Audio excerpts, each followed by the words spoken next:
All right, welcome back from the break, Charlie. You know, say for your best sports analysis, you can go no other place than the Pro Sports Analysis Show. Here we give you the very best and nothing else. Right. So right now we just go walk straight into the final match, which is between Cote d'Ivoire and Nigeria. You know, they've all had a very great encounter. You know, different stories from the two sides. Nigeria have had a very how would you say convincing run so far, proving themselves in all the matches progressively to the final.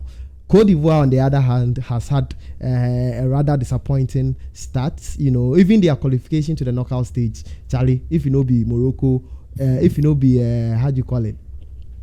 Morocco way fuck up, like they wouldn't even qualify. So they qualified as the best third side, and it's from there.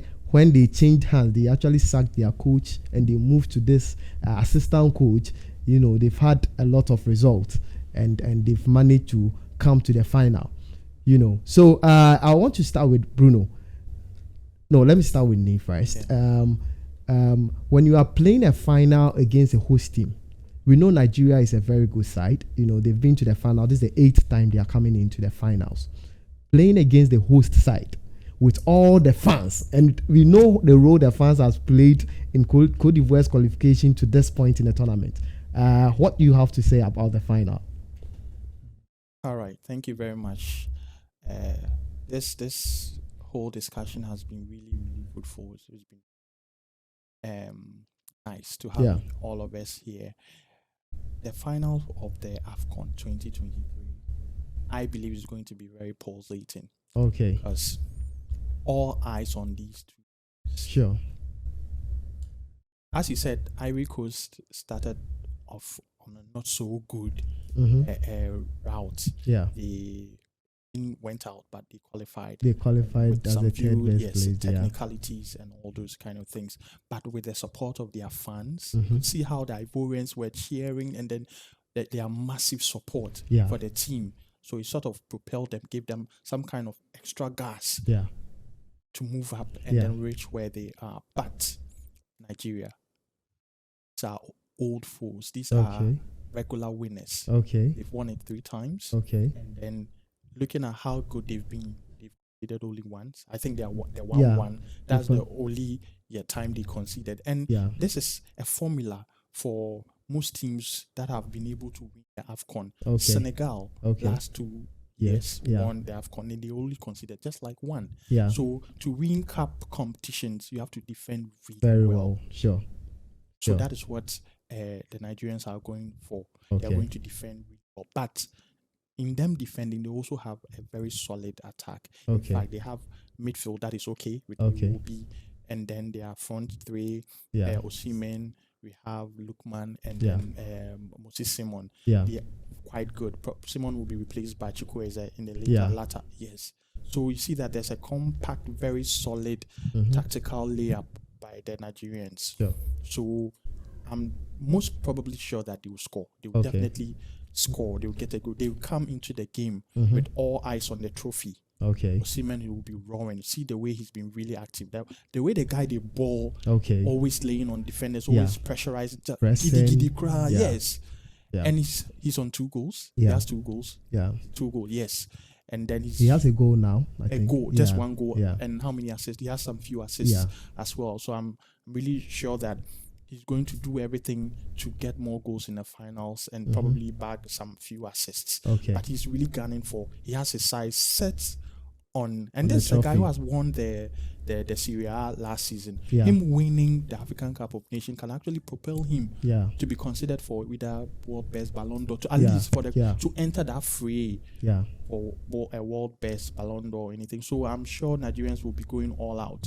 But the X factor in this is the supporters. At the Stade Olympique Alhassan Outarra Stadium, at Abidjan, the supporters there. They are going to be the X factor. They are going to be the 11th man. They are going to cheer their teams on. They are going to cheer the Ivorians on. And then they will go all out for glory. All right. So, like he's saying, it's going to be a very thrilling encounter, a very tactical game as well. And you made mention of the defense of the the Nigerians, which has been very, very resolute. They've conceded only 2 goals so far, one in the group stage and then one in the semis when South Africa scored that 90th minute penalty against them. So they've conceded only 2, and they are boasting of the best defense in the tournament. So Bruno, let me come to you on this one. We've seen an Ivorian side that so far the goals they've scored has come from different people. You can't really say it's the strikers, although Edingra has scored, Sebastian Haller has also produced a goal. Do you think that Cote d'Ivoire has the force, by way of attack to break this solid Nigerian defense? Okay, so thank you very much. So going into the match tomorrow, it is going to be a very tough and interesting game tomorrow. Okay. Because you realize Nigeria and Ivory Coast both has met at the group stage, where Nigeria scored them by a goal to 0. So going into the match tomorrow, it will be like a revenge for Ivory Coast. For Ivory Coast, They want to prove themselves once again. Okay. So tomorrow, it is not going to be an easy match for them. And the Nigerians too as well, I'm sure they'll be prepared for it. With their defense, their captain, William Truss, who has been very tremendous at the defense, scoring 2 goals. 2 goals, The only defender very good scoring, at taking penalties as well. 2 goals in this tournament. So tomorrow is going to be a very interesting game. So as you rightly said, when you look at the Ivory Coast team, most of the goals that they scored are from different players. Yes. Frankese, Fofana, then the Edingra guy. Yes. So which means that for the team Ivory Coast, almost all the players can come from any angle to score. That will be a threat for the Nigerian team. You don't know who is going to score. That is sure. Okay. So going into the match tomorrow, I know the Nigerians too are aware of what the Ivorians can bring to the table tomorrow. And being a host nation, before going into the tournament, they said they want to host and win the trophy. Okay. So now that they have reached the final, they would like to do everything possible to win it. Stand by their words that they said before the tournament. And when you look at Nigeria, they have been to the final. This is their 8th times. And they have won only 3 out of this one. Okay. And what will be the disadvantage for them is when the match goes into a penalty kick. Okay. Ivory Coast, most of the 4 finals they have gone to, it is penalty shootout. They have never scored a goal in the final. Okay. That is within the 90 minutes. Okay. So should in case the game goes to a penalty shootout, that will be an advantage for them. Okay. But I'm sure Nigeria will do the work. I'm supporting Nigeria tomorrow. Okay. All right. So like Bruno said, a bit on the history of the AFCON. Cote d'Ivoire is the first host nation to reach the AFCON final since Egypt in 2006. 5 of the 6 host nations to actually reach the final have gone on to win the trophy. And the only exception out there is Nigeria, who in 2000 wasn't able to take the cup. So that is a downside for Nigeria. But Cote d'Ivoire, can take a lot of motivation from the statistics, which is speaking for them. The only downside is they've never scored in the final and always push the game to the penalty shootout before they are able to produce games. Now let's talk about the tactics that the managers will want to employ. If you look at the Nigerian side, they've also changed tactics a lot. They started off with a 4-2-3-1 formation in their first match. Then they switched to 3-4-3. Then they switched back to another formation, 3-4-2-1. You see, so they keep changing formation. But the one that has been consistent among them is the 3-4-3. If you look at the Ivorian side as well, they started with 4-3-3, which was rather consistent. But unfortunately, when they were trashed by 4-0 defeat to the Equatorial Guinea, they sacked their coach. And when this new coach came in, when this assistant coach was promoted to actually be the interim coach for the team, they switched to the formation that Equatorial Guinea used to demolish them. That is the 4-4-1-1. And they were able to, come up on top and win their games, and then they switch the game to their regular 4-3-3, which they are using now. So it tells you that both coaches are very tactical, and they study the game before they now come up with their formation to counter the opponent. How do you think, tactically speaking, this game will play out? Yes, so I think tactically it's going to be a battle of minds between these two coaches. Jose Pesero normally prefers the 3-back. He normally plays the 3-4-2-1 formation. Starting Trostekong, Bassi, and Ajayi. Yeah, I think that back three has been maintained for some time now. Yes, maintained and then he loads the midfield. Okay, he will be Aina, Onyeka, and then So it's going to be a battle of the midfield, or a battle of the minds between these two coaches, with the pacey strikers in Osimhen, Lookman, and then sometimes Chukwueze. Chukwueze is quite pacey, so the coach would like to use pace of some of these strikers to penetrate. Iwobi hasn't been, he's been off and on sometimes. That's how I see through his days at Arsenal and all those kind of things. We need penetrating passes for Osimhen, but we realize that majority of the balls that comes to Osimhen are aerial balls. So probably he has to jump. He has to wrestle off defenders for him to get the balls. So we need low line defense splitting through passes from Iwobi to be able to break the defense of the Ivorians. So I'm looking forward to a very tactical game between these two coaches. Ivory Coast will actually come in a regular 4-3-3 with Frank Kessie orchestrating things in the midfield. He's a very good.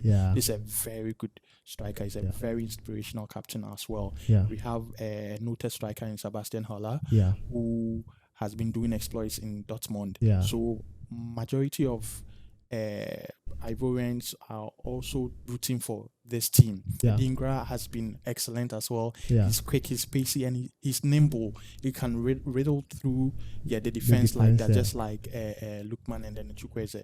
So attacking wise, yes, there's an even goal distribution amongst the players at the Ivory Coast. Yes, exactly. So the goals can come from anywhere. So, but we are watching out for Dingra, we are watching out for Frank Kessie, and then Sebastian Haller if he actually starts.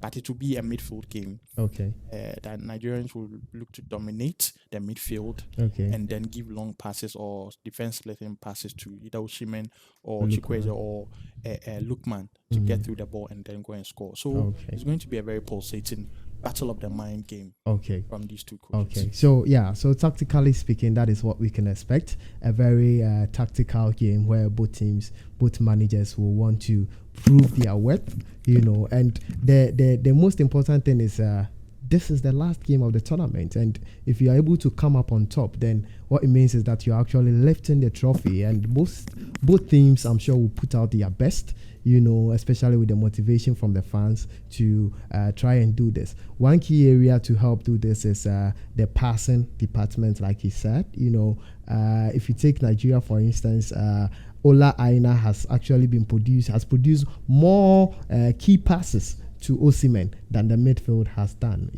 and that is very impressive. It tells you how much the defense supports the attack as well, right? So let's shift a bit from that, and then let's look at let's look at another area where it will very much cost the teams if they refuse to have a look at it, So we want to look at the experience the two teams have gathered even through this tournament. If you take Cote d'Ivoire, for instance, they've come back from a defeating, a goal down in most of their knockout phases to actually equalize and push the game to penalties, or even win in the extra time, as it happened against which team was that? Senegal. Against Senegal, they were able to come back and push it to the penalty shootout. And then in their last match against DR, was it Against Mali, yes, against Mali. They were actually won the game on the 120th minute, which means they are very deadly in the dying embers of the game. So going into the game, I want to hear your final predictions, by way of score line, as well as which team will come up on top, after all the tactical battles and everything. Yeah. So thank you once again. So tomorrow, as I said earlier on, is going to be a very difficult game and a very interesting finals tomorrow. Okay. It's Nigeria scoring Ivory Coast at the group stage. Ivory Coast wouldn't want to sit down for Nigeria to score them once again at the final. Okay. So therefore, they are coming in all out. Okay. And with the help of the fans tomorrow, they will do everything for their team to do to lift the trophy. Yeah. So tomorrow, it is going to be a very tough match. But with the experience of both players from each side, look at Osimhen, Frankese. When you look at Ivory Coast, their team from the beginning, Frankese wasn't starting the match. He wasn't starting. So yeah. Yes. So it was against Senegal when he came from the bench with the likes of Nicolas Pepe to, come and change the whole game and won the game for them. So since then, he has been a regular starter and he's all over the pitch, tacking, giving passes. So tomorrow, it will be a very interesting game with Ivory Coast being the host nation and want to, hold and lift the trophy tomorrow on their home soil. And Nigeria also trying to lift it for the fourth time. Yeah. Yeah. That's what is going to, bring the competition. Yeah. Because Ivory Coast will want to equal Nigeria's record. Sure. Lifting it for the third time. And Nigeria also want to move We want to win and come and do Ghana Jollof and Nigeria Jollof, you see. Sure. So tomorrow, the home fans will be an advantage for Ivory Coast. Mm-hmm. But with experience from Nigerian side being to the final for the 8th time, this being their 8th time, that is what is going to help them. So tomorrow, I'm going for a slight win for Nigeria.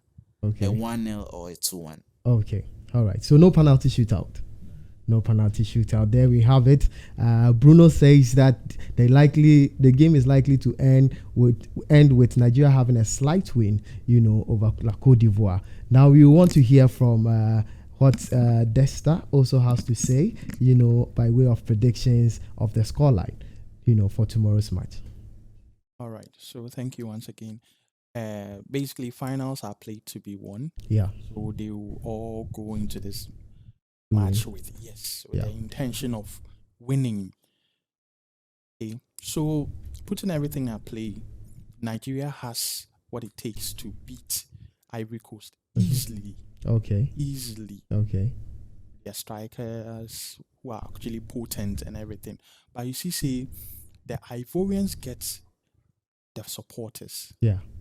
Behind them. And then there's a saying in life, what doesn't kill you actually makes you stronger. Yeah. If you were about being eliminated, some way, somehow, you found your way back into the competition, you are coming in with more zeal, more tenacity. Yeah. So they have that X factor, their fans, and then, I was just about to be eliminated, but God being so good because of some technicalities, I'm back in the game. So this is like a second chance. Yeah. This happened for Portugal in the 2015 exactly Euros. The same thing. So on paper, Nigerians are supposed to take the thing because of how they set up well and everything. But I believe Ivory Coast has this momentum behind them. Yeah, their fans, their vigor, their enthusiasm, they believe that we can do it. They've never won it before, but they want to host and then win it this time. Yeah. So I'm tilting, even though everything looks like a Nigerian win, I want to tilt towards Ivory Coast and then give them a slight win over Nigeria. Okay. All right. So there we have it. Our pundit splitting on who is supposed to take the trophy home. It is either the Super Eagles of Nigeria fly high with the trophy, or we have the Elephants of Cote d'Ivoire trampling upon the Eagles and then lifting the trophy on their home soil, which will be a very glorious moment for them, by looking at how they've been able to come far in this tournament, which was very unexpected by looking at the way they started. So it's been nice having you on the show. It's always a pleasure to have you here with your in-depth analysis and all the fun that we have here. And also, I know that our fans and our viewers will be very entertained, and they will gather a lot of insight from the ideas and the tactics and all the technical aspect of the game that you've shared with us today. So we would like to thank our producers as well. We have Wastik Song here, who has always been on the cameras, taking all the shot, doing all the editing and all of that to make sure you viewers out there enjoy whatever output we give you. So on this note, we want to end this show today and then look forward to the final tomorrow. When the final is over, we will surely come back and give you a review of of what our pundit thinks on the match day. So for now, you say thank you for continuing to watch, and then continue to subscribe, share with friends, and also leave your comments. We very much appreciate that. Thank you very much. It's been a wonderful time.